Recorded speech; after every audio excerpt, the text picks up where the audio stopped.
Hey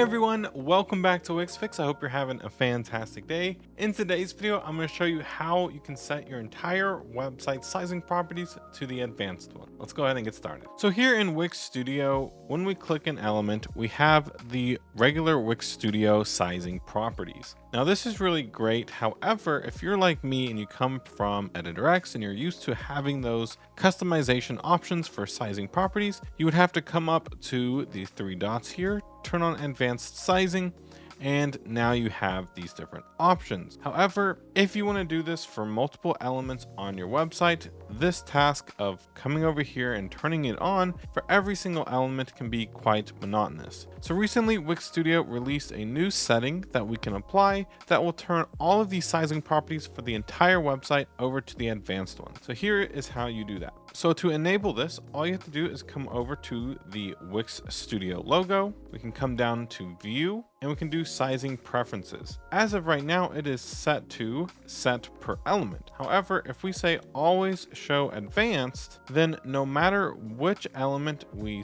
choose or select, we are always going to see the advanced sizing properties with additional units of measurements, min and max values. I personally think that this is a fantastic change or addition to the Wix Studio editor. But that's going to wrap it up for today's quick little video. If you all did enjoy, please consider giving this video a like and subscribing to the channel for more Wix Studio content coming out really soon. Thank you all again, and I'll see you all in the next one.